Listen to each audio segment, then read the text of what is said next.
We all grow up hearing the exact same life script.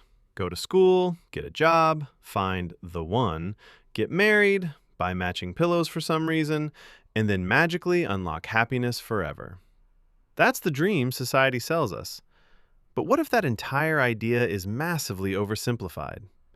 Because modern psychology is exposing something genuinely shocking. Marriage does not automatically make people happy, and being single does not automatically make people miserable. Some married people are emotionally exhausted daily, while some singles are peacefully eating noodles at 2 a.m. in complete emotional freedom. For decades, society treated single people like unfinished human beings. Movies convinced us life only truly begins once romantic violin music starts playing and somebody dramatically runs through an airport for you. Meanwhile, if you stayed single too long, every family gathering instantly became an FBI interrogation. So, when are you getting married? Relax, uncle. I just came for the biryani. But modern research is completely destroying this old narrative, proving happiness depends far more on emotional stability, purpose, and healthy relationships than a relationship status checkbox. Now let's talk about marriage first. Psychologists discovered something called hedonic adaptation, which is basically your brain saying, "Cool, you achieved the thing. Anyway." Studies show marriage creates a massive happiness spike at first, the honeymoon phase. Everything feels exciting. You miss each other after 12 minutes. Even grocery shopping somehow feels romantic. But after roughly 2 years, most couples emotionally return almost exactly to the happiness level they had before marriage, proving marriage itself is not a permanent happiness cheat code. And here's where things get darker. The quality of the marriage changes everything. Healthy marriages are incredible for mental health, but toxic marriages absolutely destroy it. People trapped in constant conflict report lower happiness levels than completely single people. Stress hormones rise, sleep quality collapses, anxiety increases, heart disease risk even goes up. Basically, being legally attached to the wrong person can slowly turn your life into a psychological escape room. Which honestly explains why some couples argue like they're negotiating world peace during breakfast. Now, on the flip side, single life has gone through a massive reputation upgrade. For years, single people were stereotyped as lonely cat owners dramatically eating ice cream in dark apartments. But sociologists discovered something fascinating.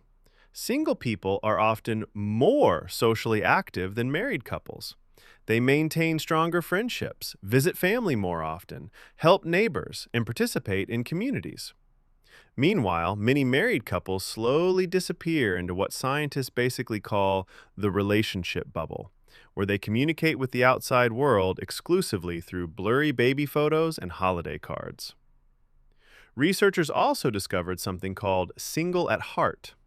These are people who genuinely thrive while single, not secretly suffer, not cope, actually thrive. For them, freedom creates happiness. They control their schedules, finances, routines, and environment without constant compromise. No emotional chess matches, no debates about where to eat for 45 minutes just to order the same thing anyway.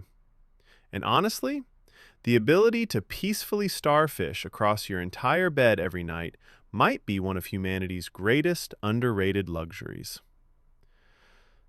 But single life also has a brutal dark side. Humans are biologically wired for connection. Long-term unwanted loneliness is incredibly dangerous. Scientists found chronic loneliness damages the body almost as badly as smoking 15 cigarettes a day. That's insane. Without strong friendships or support systems, single people face higher risks of depression, anxiety, and emotional isolation during life's hardest moments. Because freedom feels amazing.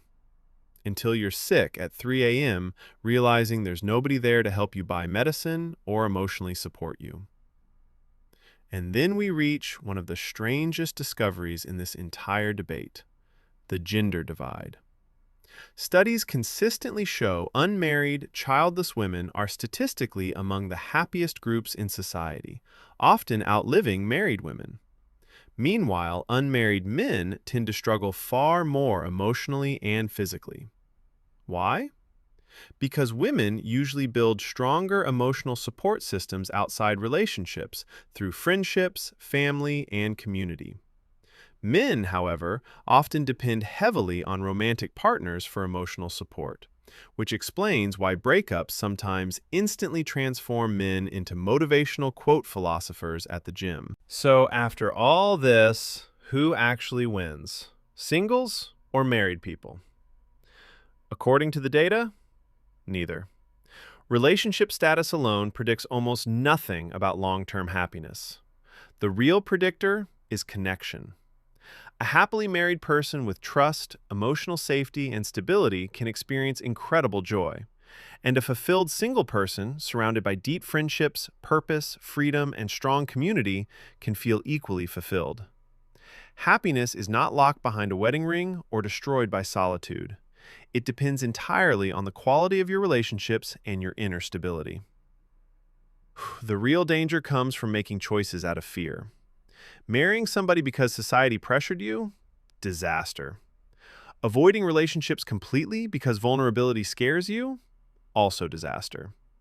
A ring will not fix a broken life, and solitude will not automatically ruin a strong mind. At the end of the day, happiness is less about whether somebody sleeps beside you and more about whether you genuinely enjoy the life you wake up to every morning, which is a far deeper question than society usually wants people to ask themselves. So now I want your honest opinion.